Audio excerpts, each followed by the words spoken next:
When you saw the 49.7 trillion naira budget and the major indices in there, what came to mind? What was your reading of the budget and what it could do if fully implemented?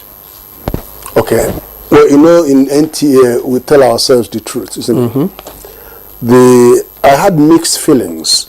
Okay. There's a lot of positive things that hit me when I looked at the budget. First of all, there are projections of on which the budget is constructed. So I had to test the validity of those projections. And one of them is GDP 4.6%. And when I looked at the fact that the economy is now getting positive balance of payment, over $5 billion, positive balance of trade, which is it tells me a story, because it tells me that GDP figure might actually go up, even up to 6%. I looked at the bill that is awaiting approval, the fiscal bill.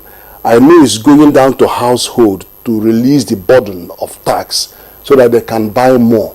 That means aggregate demand will go up. He went to the 42 million MSMEs and said, look, I'm moving you from 25 million to 50 million. These SMEs will have more disposable money to invest back, domestic investment, to employ people more and to increase aggregate output. When you have domestic investment, household consumption is 74%, government consumption is 5.7%, and then you have balance of payment. All these indices will push the GDP. So I know we could do more than 6%. So that is me being optimistic.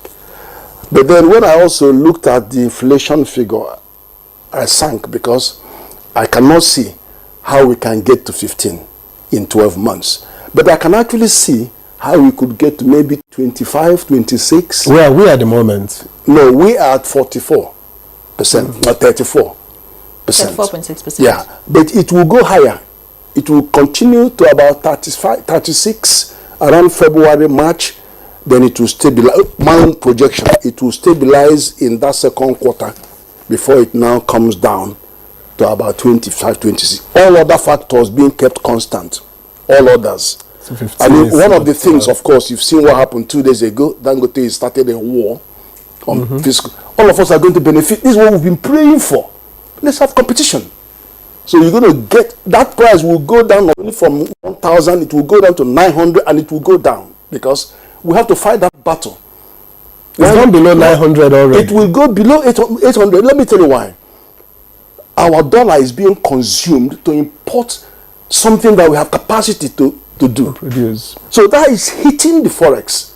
So let's take that fight further so that the people will benefit. And then government is also doing a lot on CNG that will bring down the price of transportation, and because transportation is the core factor in cost push inflation, just as well as it affects food inflation as well. It keeps it at that height.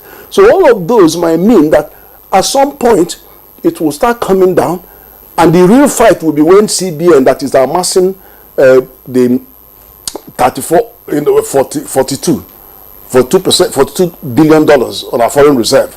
When they decide to come in with some of those extra money, that will now start pushing that. But we're going to remove the elephant in the room, which is the people that are using this dollar to import big time, the fuel. I mean, of course, there's a big question, which is always, when is NNPC going to ever go to the capital market so that we can get the rest of it? And some of the dead woods that is carrying will be shared. That's the extra fat. So that's what that's. The other thing that hit me on the budget is the assumption of $75. And I'm glad the member of the parliament is here. It won't fly. I'm really sorry to say that. I tell you why.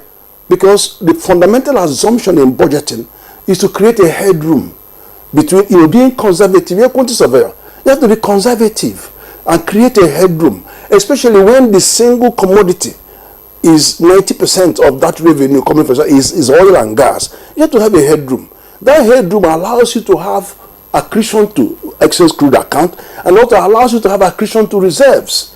Now, if you wipe it out, fuel crude is selling at 72, 73, and you are benchmarking at 75. It doesn't make much sense. It should come down to about 70. You wouldn't have that headroom for this. These governors have not been getting anything from excess crude. It can go on forever. There are other ways we can come around if you want to talk about why the deficit is so much. So I have some of those punching me, and may well be the other one is just the deficit. We have a fiscal law in our country, and I think it deserves far more attention. We have a fiscal law 2007, FRA 2007. It is not the DMO Act 2003. DMO Act 2003 is collect the debt, make sure you maintain the borrowing plan, get the assembly to look at it and approve, and then go and buy our money, sell money, and all that, raise the G's and all of that. There's a subsisting fiscal law that tells you how you plan for the country. Fiscal strategy paper, medium-term expenditure framework, the budgeting process, consultation of stakeholders, all of that. What you can do, what you can't do, the reason for borrowing. It has to be long-term, and we understand long-term to be 10, 20, 30 years. It has to be concessional rates. We understand that to be less than 3%. It has to be cost-benefit analysis to tell us that this money is going to be capable of repaying itself. It has to be for capital expenditure. It has to be for human resource development. Human resource capital, we know, is infrastructure and productive activity. When you invest in productive activity, you multiply. And that's why you should do that. And as a developing nation, we must develop. We must create jobs. Otherwise, we are no longer going to be able to cater for the people. So when you now leave these two major ones about cost-benefit analysis and the reason for borrowing, and then, of course, I should explain that the capital expenditure is human resource development. That is, it includes health, education, enterprise, and employment. It doesn't include poverty reduction. You don't collect money there to share. Government has enough IGR to share. Development partners that want to give you conditional transfer should give you their grant money so you can share that. But if you are borrowing for the wrong purpose, the law comes back and says any borrowing outside this framework is unlawful. It is in the law. So I'm saying it to the man that is in charge to know that we need to come closer. We have a fiscal law that has to be operated. Because I know when the administration came in last year, I was so happy when the minister says we must have cost-benefit analysis. And I say, oh, goodness, so that will be an end to promissory note. The promissory note means give me money, other budget support or whatever, and I'll pay you back in 5 years. It doesn't mean all that. I'll come back on other things about the budget.